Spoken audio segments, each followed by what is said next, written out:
Welcome back. Let's read this one. Pratt and Whitney J58.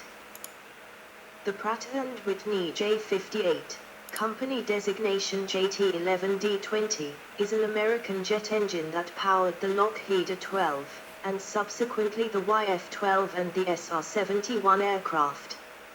It was an afterburning turbojet engine with a unique compressor bleed to the afterburner that gave increased thrust at high speeds. Because of the wide speed range of the aircraft, the engine needed two modes of operation to take it from stationary on the ground to 2,000 miles per hour, 3,200 kilometers per hour, at altitude. It was a conventional afterburning turbojet for takeoff and acceleration to Mach 2 and then used permanent compressor bleed to the afterburner above Mach 2.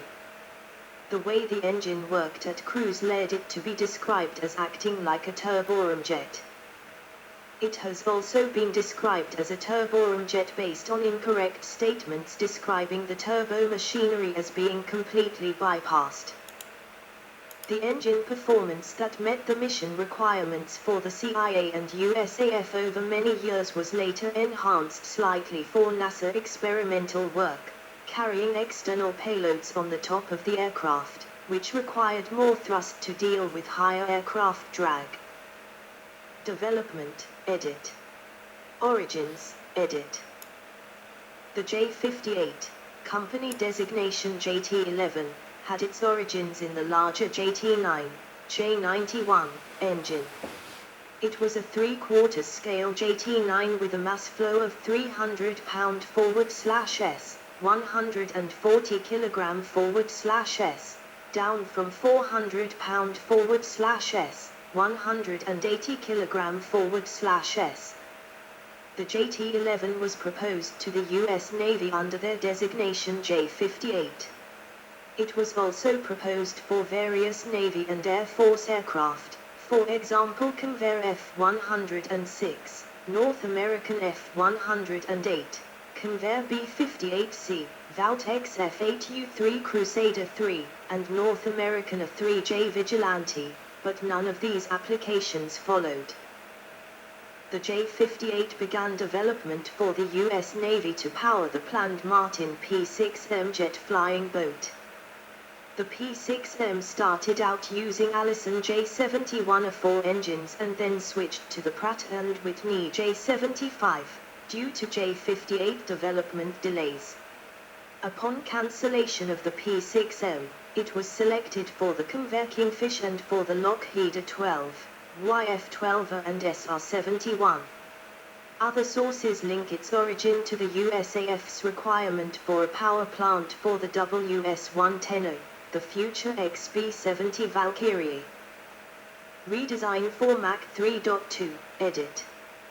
J58 on full afterburner, showing shock diamonds. Analytical calculations of the performance of the original J58 showed three problems at Mach 2.5.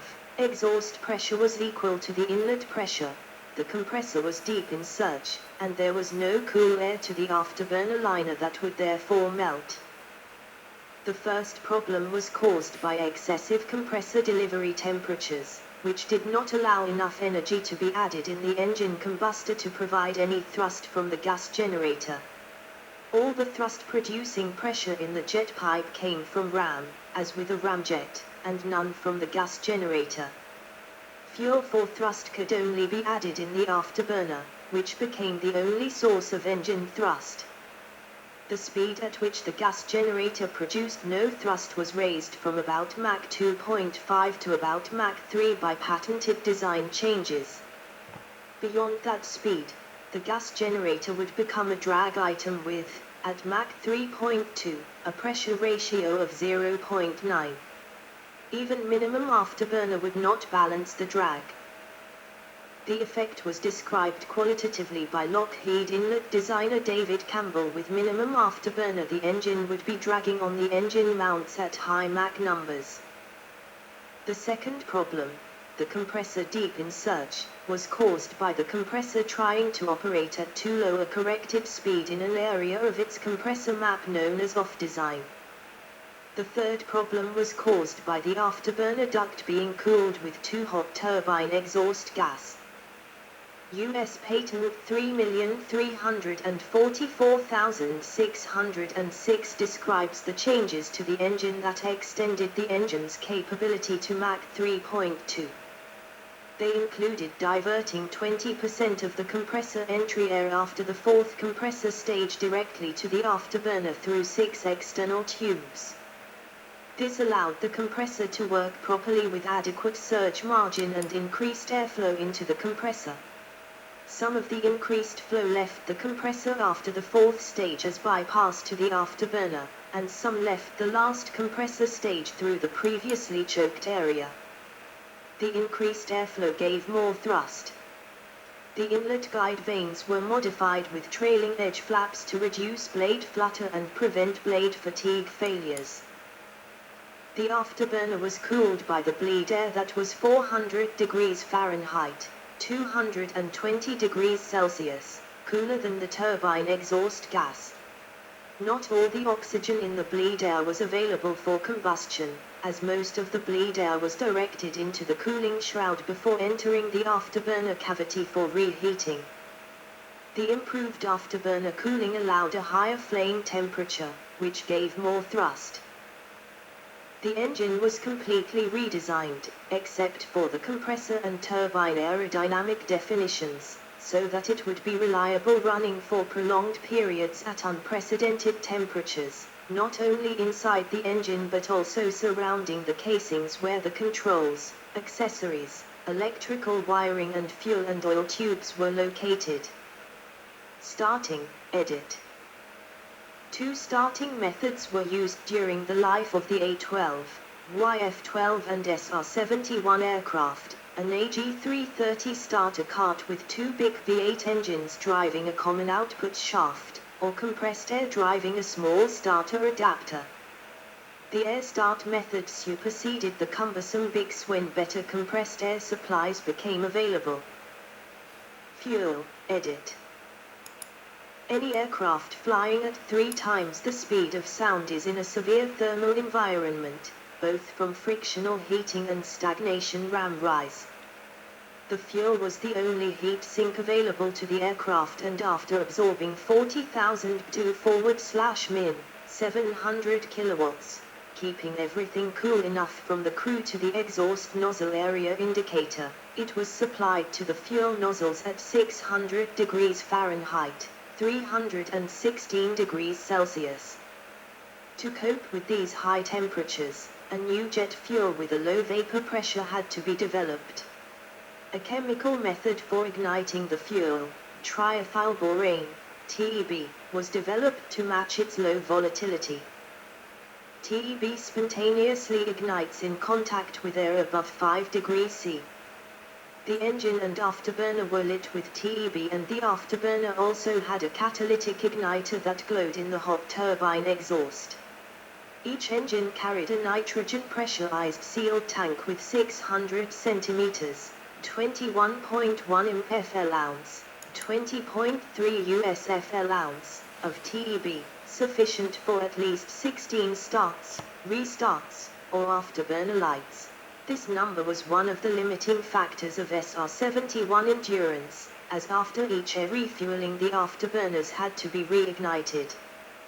When the pilot moved the throttle from cut-off to idle position, fuel flowed into the engine, and shortly afterwards an approximate 50 centimeters, 1.8 mfl ounce, 1.7 USFL ounce, shot of TEB was injected into the combustion chamber, where it spontaneously ignited and lit the fuel with a green flash. In some conditions, however, the TEB flow was obstructed by coking deposits on the injector nozzle, hindering restart attempts. Refilling the TEB tank was a perilous task. The maintenance crew wore silver fire suits. Conversely, the JP7 fueling was so safe that some aircraft maintenance was permitted during filling. The chemical ignition was chosen instead of a conventional igniter for reliability reasons, and to reduce mechanical complexity. The TEB tank is cooled with fuel flowing around it, and contains a disc that ruptures in case of overpressure, allowing TEB and nitrogen to discharge into the afterburner. One heat source required two-stage reduction. Before entering the fuel heat sink system, the Environmental Control System, ECS, leaving the engine compressor at 1230 degrees Fahrenheit, 666 degrees Celsius, was so hot that ram air at 760 degrees Fahrenheit, 404 degrees Celsius, had to be used first. Fuel flowing from the tanks to the engines was used to cool the air conditioning systems, aircraft hydraulic fluid, engine oil, accessory drive system oil, the TEB tank and afterburner nozzle actuator control lines. Materials, edit. The development of the J58 involved some of the most challenging metallurgical development problems experienced by Pratt and Whitney aircraft so far, with components operating at unprecedented temperatures and levels of stress and durability. New manufacturing techniques as well as new alloys improved the mechanical properties, and surface coatings had to be developed to protect components. Premature cracking of turbine vanes and blades made from conventionally cast, i.e. Equioxid, March M200, the strongest cast nickel base alloy, was avoided by the development of directionally solidified parts cast in the same material. Directionally solidified March M200 became the strongest cast turbine material to date and was introduced in production engines. Single crystal turbine blades cast in March M200, giving further improvement of high temperature resistance, would also be developed through testing in J58 engines. Wasp alloy was the most widely used alloy in the engine, from critical high-energy rotating compressor discs to components made from sheet. Although used for turbine discs in other engines, it did not have the required properties for J58 turbine discs. Astroloy, the strongest known nickel-based superalloy in the Western world at that time, was used instead. Wasp alloy was also used initially for the diffuser case, the part that joins the compressor to the combustor and that contains the highest pressure in the engine. Diffuser case weld cracking led to the introduction of Inconel 718 for this part.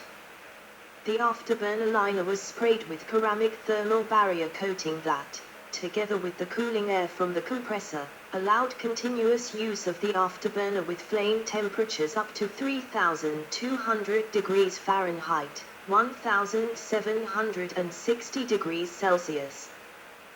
Performance enhancement for NASA, edit. NASA was loaned two SR-71 aircraft for research work.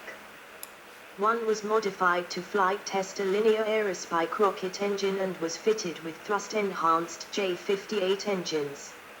Engine thrust was increased by 5% to offset increased aircraft drag. The increased thrust came from a throttle push, or exhaust gas temperature uptrim, of 75 degrees Fahrenheit, 42 degrees Celsius. The increase was limited by the allowable reduction in life of the second stage turbine blades, the life-limiting component, from 400 to 50 hours. The same thrust enhancement studies used for this work also looked at an additional 5% thrust from additional afterburner fuel made possible with oxidizer injection, nitrous oxide. The nitrous oxide rate would have been limited by thermal choking of the nozzle. Legacy, edit. As of 2021, the J58 is the only known aircraft engine designed to operate continuously at maximum afterburning at high Mach number cruise. J58 experience was used extensively in the JTF-17 engine proposal for a Mach 2.7 SST, due to significant flight time at Mach 2.7 and above. It was also used for subsequent engines developed by Pratt and Whitney, both commercial and military. The next afterburning engine, The TF30 as installed in the F111, used an airframe-mounted secondary nozzle with free-floating flaps similar to that used on the SR-71. J58 emissions were measured as part of the NASA stratospheric wake experiment, which looked at the environmental impact of using afterburning jet engines for supersonic transports. An engine was tested in an altitude chamber at a maximum condition of full afterburning at Mach 3.0 and 19.8 km altitude. Design, edit. Contemporary compressor solutions for Mach 3 flight, edit. Alternative solutions to combat the adverse effects of high inlet temperature on the aerodynamic performance of the compressor were rejected by the Pratt and Whitney patentee, Robert Abernethy. One of those solutions was used in a contemporary installation. The J93/XB70 used a variable stator compressor to avoid front stage stall and rear stage choking.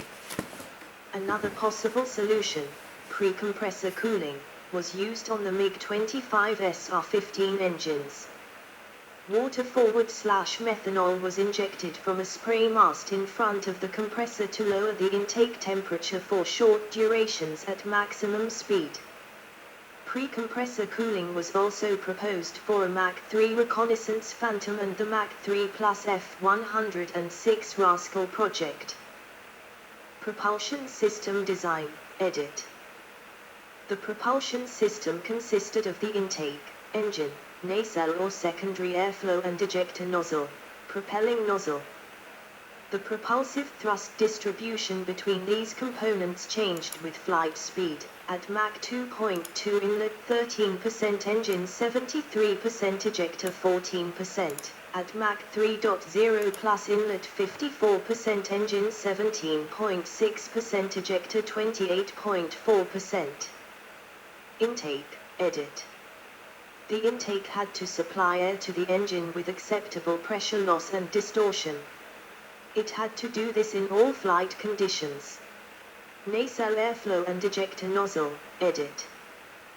The ejector, or secondary, nozzle performed the reverse function of the inlet, accelerating the turbine exhaust from about Mach 1.0, as it left the primary nozzle, back up to Mach 3. Mach 3 exhaust velocity is higher than Mach 3 flight velocity due to the much higher temperature in the exhaust. The nacelle airflow from the intake controlled the expansion of the hot engine exhaust in the ejector nozzle. This air flowed around the engine and served also to cool the hot external parts of the engine and to purge any combustible mixtures in the event of a fuel or oil leak in the nacelle. Variants, edit. JT11-1. Proposed version with 26,000 lbs. Thrust-in afterburner, Mach 3- capability. JT11-50. Proposed version with 32,800 lbs. Thrust-in afterburner, Mach 3 plus capability. JT11-7. Proposed version with 32,800 lbs. Thrust with afterburner, Mach 4 capability. JT11D20. J58P4, production version for the SR-71. J58P2. Proposed for a U.S. Navy fighter, cancelled mid-1959. J58P4. Applications, edit. 1 Lockheed A-12. 2 Lockheed M21. 3 Lockheed SR-71 Blackbird. 4 Lockheed YF-12. Specifications, JT11D20, edit. Data from Aircraft Engines of the World 1966/67. The Engines of Pratt and Whitney, A Technical History, Military Turbojet /Turbofan Specifications. General Characteristics. 1 Type, afterburning turbojet with compressor bleed bypass. 2 Length, 180 in, 4,600 millimeters, an additional 6 in, 150 millimeters, at maximum temp. 3 diameter, 50 in, 1,300 millimeters. 4 dry weight, approximate 6,000 pound, 2,700 kilograms.